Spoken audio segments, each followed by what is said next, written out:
ኢስላሚክ ሪፐብሊክ ኦፍ ኢራን ሁሉንም እየጠበቅኩ ነው። ለሚመጣብኝ እያንዳንዱ ምት ቆጥሬ በእጥፍ ከፍተኛ ዋጋ የሚያስከፍል ጥቃት በመካከለኛው ምስራቅ ላይ ከፍታለሁ ስትል ዝታለች።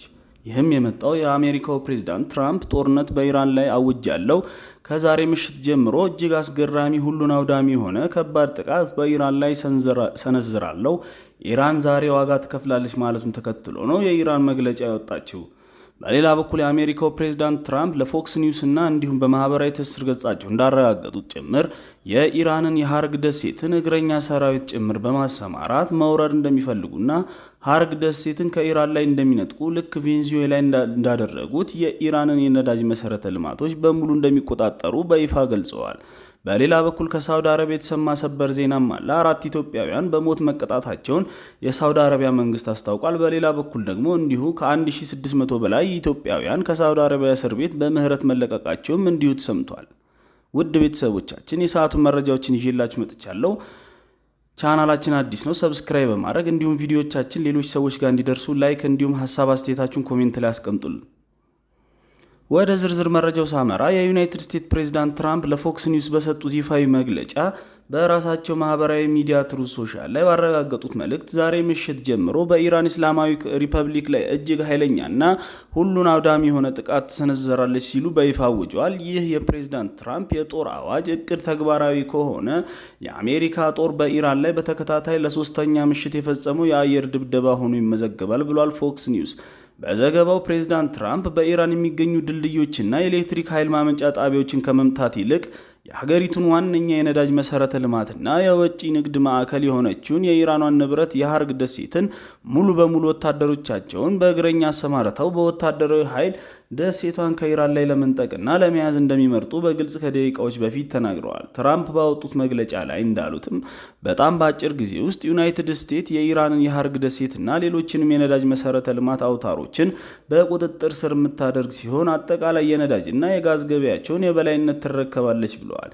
ይህ በትክክል ቀደም ሲል በቬንዙዌላ የፈጸምነውና በአሁኑ ወቅትም ለቬኔዙዌላም ሆነ ለዩናይትድ ስቴትስ እጅግ በጣም ጥሩ ሆኖ እየሰራ ያለ ስትራቴጂ ነው። ስለዚህም የኢራንን ደሴት እንጥቃታለሁ፣ ኢራንንም ማወድማታለሁ የሚል የተረሳ የነበረው የተለመደው ዛቻቸውን አሰምተዋል። ፕሬዝዳንቱ አክለውም የኢራን ኃይሎች መከላከያ መዋቅር፣ የአየር ኃይል፣ የባህር ኃይል፣ የራዳርና የጸረ አውሮፕላን ስርዓቶች ሙሉ በሙሉ ደምስሻቸዋለሁ፣ ኢራን ራሷን የመከላከል አቅሟ ሙሉ በሙሉ አክትሟል ሲሉ በድጋሚ ተናግረዋል።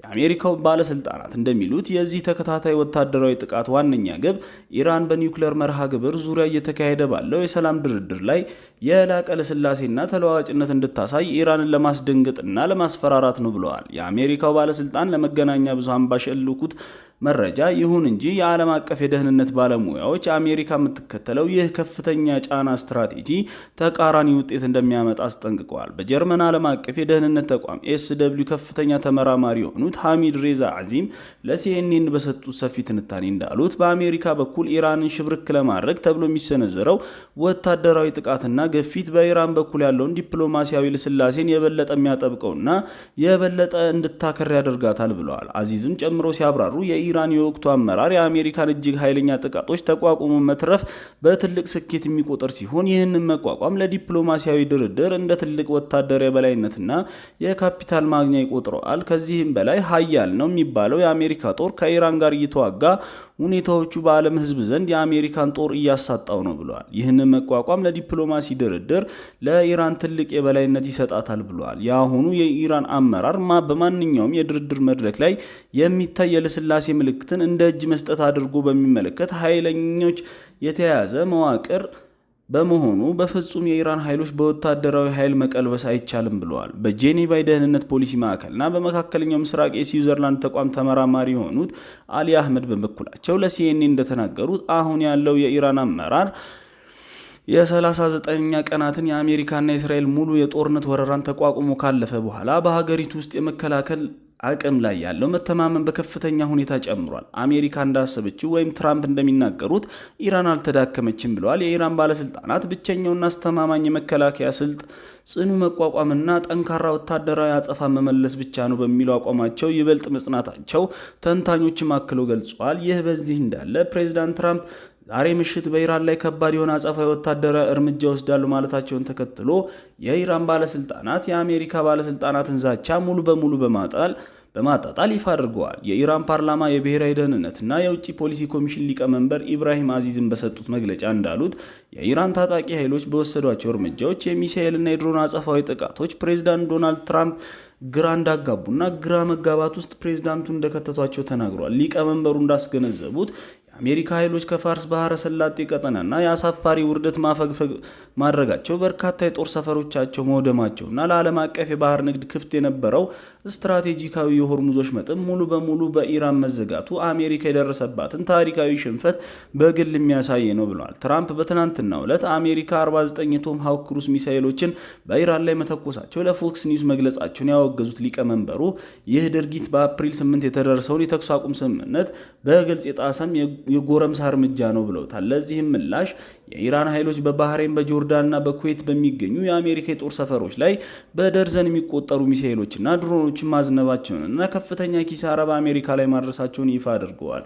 በተመሳሳይ ሰዓት የኢራን ከፍተኛ የአመራርና ወታደራዊ ክዋኔ እዝ ሀተም አልአንቢያ ማዕከላዊ እዙና ዋና አዛዥ ሜጀር ጀነራል አኒ አብዱላሂም አሜሪካና እስራኤል በኢራን ላይ የከፈቱትን ወረራ ጦርነት አንደኛ ዓመት አስመልክቶ ባወጡት መግለጫ የታጠቁ ኃይሎቻቸው ከዚህ በፊት ማለትም ከዓመት በፊት የእስራኤል መንግስት በኢራን ላይ የከፈተውን ጥቃት የታጠቁ ኃይሎቻቸው የሀገሪቱን ብሔራዊ ደህንነት፣ ነጻነትና የግዛት አንድነት ለመጠበቅ ያኒ አስደማሚ የሆነ መከላከል አድርገው ነበር።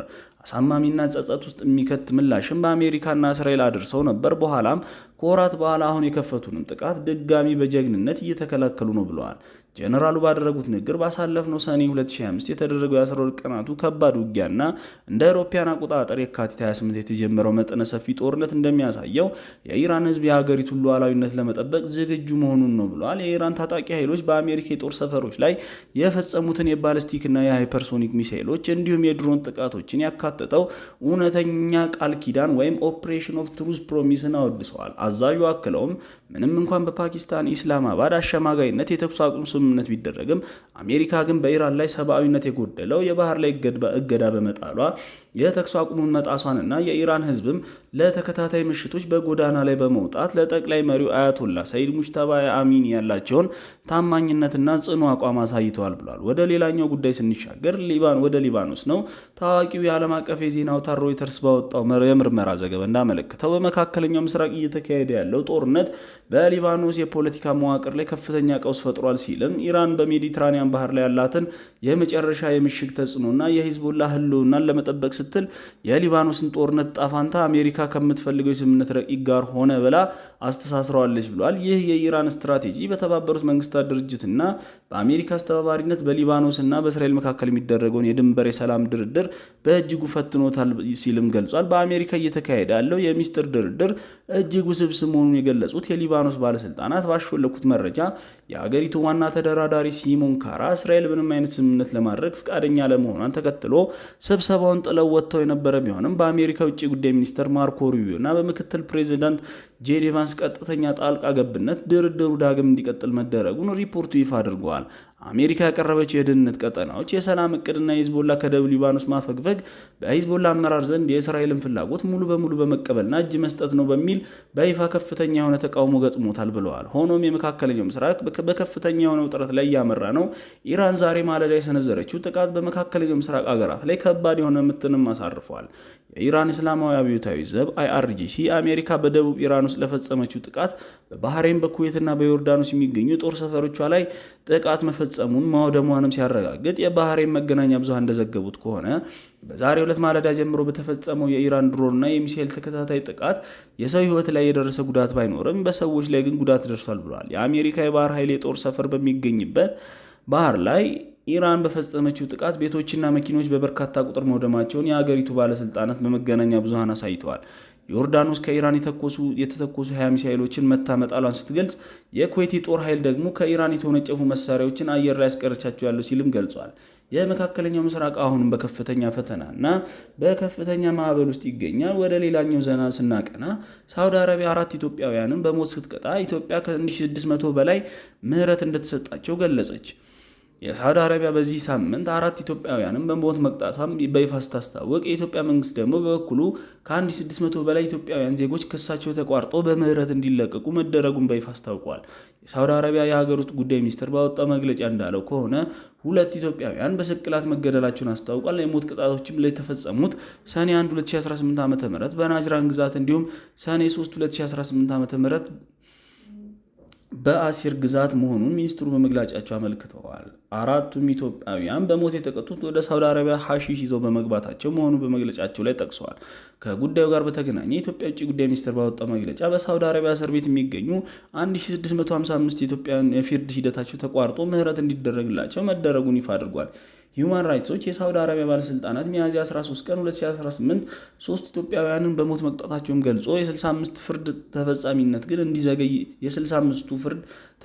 ግን እንዲዘገይ መደረጉን ገልጾ ነበር። የሳውዲ የሀገር ውስጥ ጉዳይ ሚኒስቴር በተለያዩ ጊዜ የሞት ቅጣት የተፈጸመባቸውን ኢትዮጵያውያን በሚመለከት ባወጣው መግለጫ ላይ የሃይማኖት መልእክተኞችና የሸሪያ ሕግን በመጥቀስ የሟቾችን ስም ይዘረዝራል። የውጭ ጉዳይ ሚኒስቴር ለኢትዮጵያውያን ምህረት የተደረገላቸው ሚኒስትሩ በሪያድ የኢትዮጵያ ኤምባሲና በጅዳ የሚገኘው ቆንጽላ ጽሕፈት ቤት በማስተባበር ባደረገው የዲፕሎማሲ ጥረት መሆኑን በመግለጫው ላይ ጠቅሶታል። ውድ ተመልካቾቻችን ለሰዓቱ የነበሩን ዜናዎች እኚህ ነበሩ። ቪዲዮዎቻችንን ላይክ እንዲሁም ማለት ነው ሀሳብ አስተያየታችሁን ኮሜንት ላይ አስቀምጡልናለን። ቻናላችንም አዲስ ነው፣ ሰብስክራይብ አድርጉ እንላለን። መልካም ቆይታ